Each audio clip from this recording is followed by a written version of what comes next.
अरे ये सब का हो रहल बा सावित्री? अरे हमरा के तो कुछो समझ में नहीं के आवत। पता नहीं कोठी पर केकर नजर लग गई।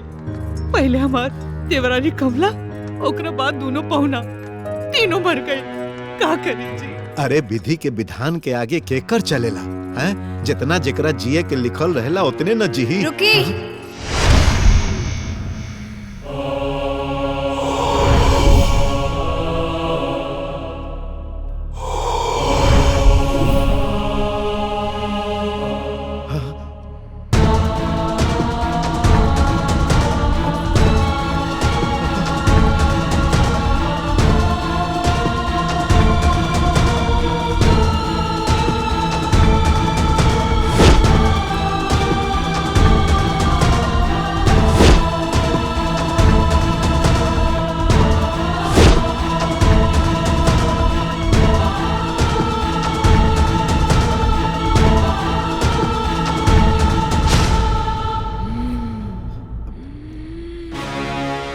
जैसे वो फुफ्फा बिल्लू आ कमला के मौत के घाट उतरनी ना, ठीक वैसे ही आ तो दोनों जनी के काल के गाल में समा देव। अरे अजय के बाबू।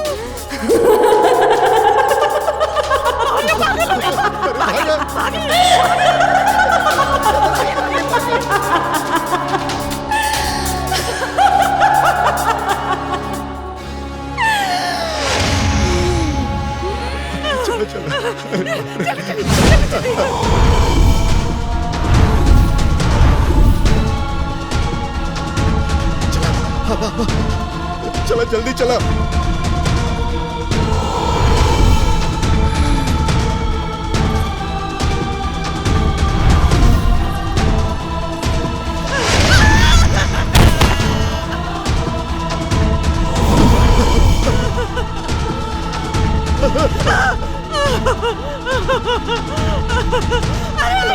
अजय के बाबू।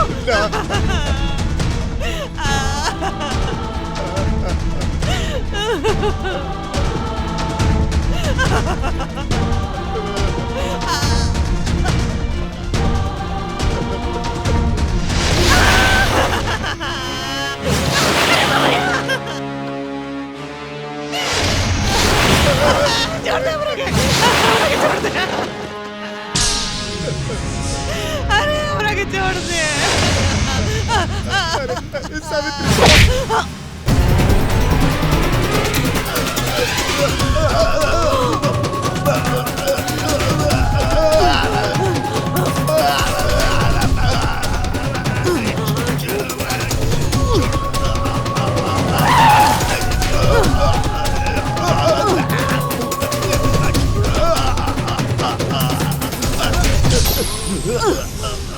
कजरी,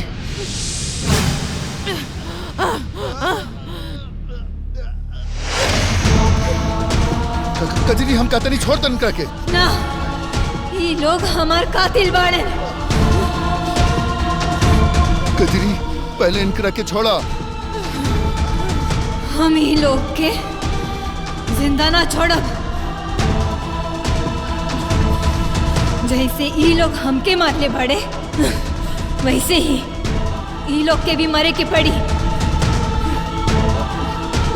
रवा हमरा बीच में मत आई। हम ई लोग के पाप की सजा ई लोग के दे के रहब, तब जाके हमार आत्मा के शांति मिली।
ये सब का हो रहल बा? कुछ ना, तू घबरावा मत। ई तांत्रिक बाबा के हम लेके आयल बानी। तांत्रिक बाबा, कजरी कहाँ बिया? कजरी के साथे घोर पाप भइल बा डॉक्टर साहब, ऐसे तो ना आई। कुछ भी करी, एक बार कजरी के हमके दिखा दी। हाँ बाबा, कुछ ऐसा करी कि हमारी बेटी दिखाई दे हमनी के। हाँ बाबा।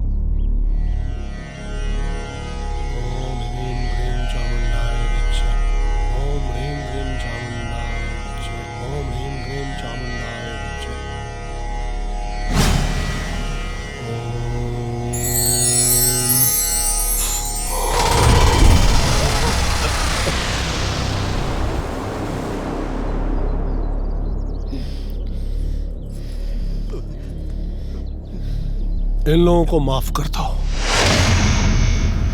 मैं अपनी तंत्र विद्या से तुम्हें मुक्त कर दूंगा। जब तक हम अपन प्रतिशोध के बदला ना ले ले,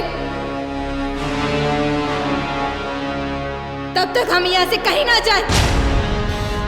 हर रोज हम अपना जान से भी ज्यादा प्यार करने वाला पति के और अपन मजबूर गरीब बाप के अपना याद में तड़पत देख रहल बानी। कैसे माफ कर दी लोगन के? जिद्दी आत्मा, परमानंद शास्त्री के रहते तू इन्हें छू भी नहीं सकती है। मारना तो बहुत दूर की बात है। इतना प्यार करती है अपने पति को, उसके लिए इतना नहीं कर सकती तू? माफ कर दे इन्हें।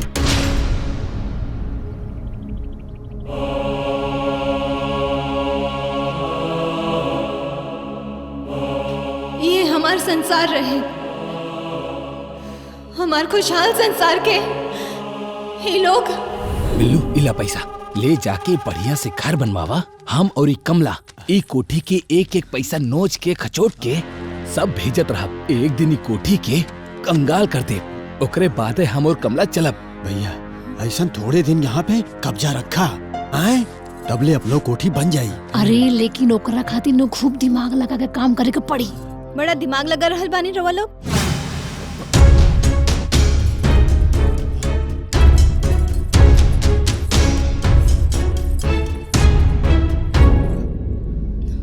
बुआ, बिटिया के घर के लक्ष्मी कहेलन और ये पूरा कोठी के लोग रवा के लक्ष्मी मानिलन।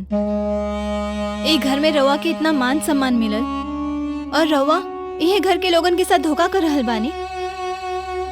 ये घर में रवा के का ना मिलल बुआ, और रवा चोरी करके घर के साथ छल कपट कर रहल बानी, सबके विश्वास के धोखा दे रहल बानी।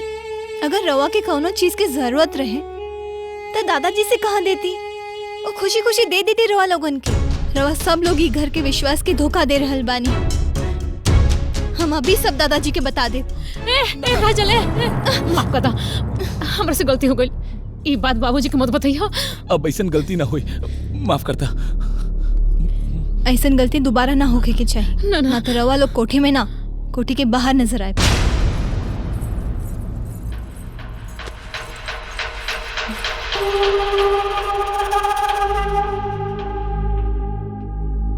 भैया, ई कोठी के मालकिन तो सबके जूता मार के चल गई। इससे पहले कि ई कोठी के मालकिन बने और हम सबके बेइज्जत करके ई घर से बाहर फेंक दे, कुछ सोचे के पड़ी। अरे अब तो सब ठीक हो गई बा। अरे देखा, पाउन आ गई।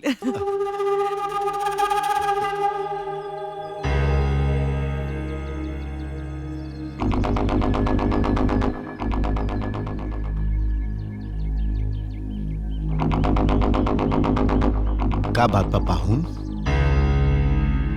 बहुत परेशान लागत पड़ा। का बताएं, अब तो बाजार हाट निकलब मुश्किल हो गई बा। अरे बात का बा, कुछ बताई।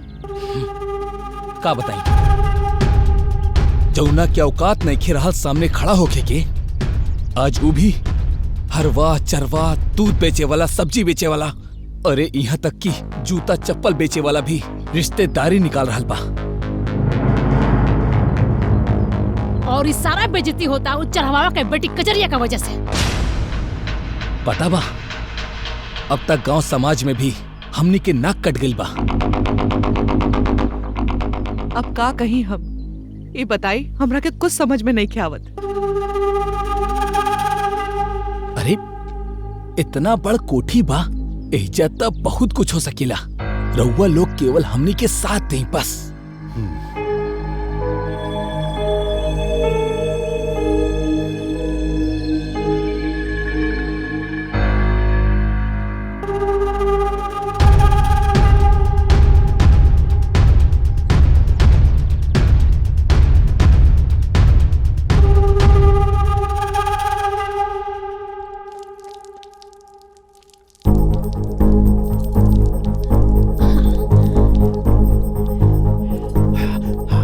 ऊपर से आई सीधा स्लिप हुई, जाके सीधा पिलर पे टकराई और खेला खत्म। चलो चलो चलो चलो।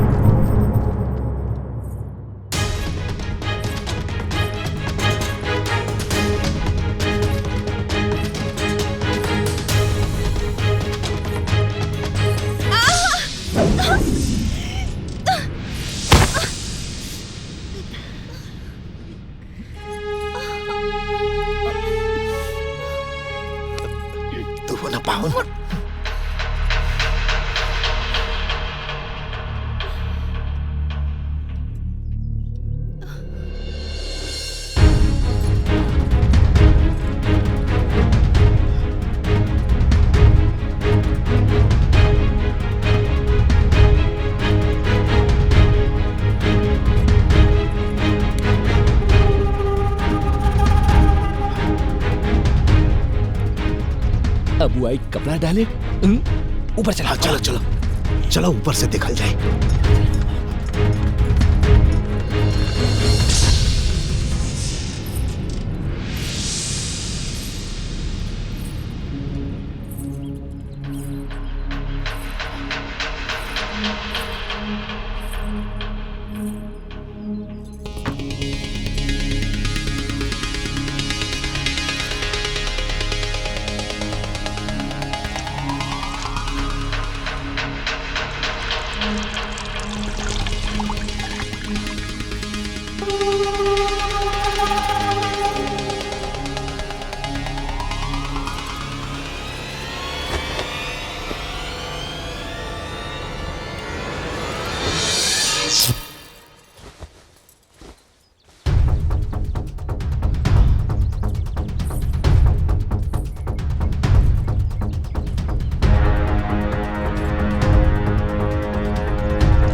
प्लान।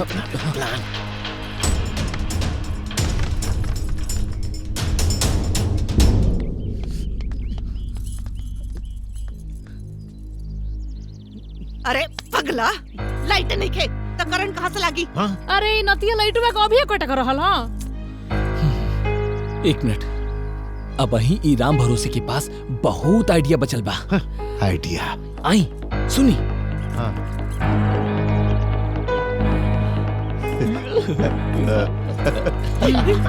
ये बढ़िया बा।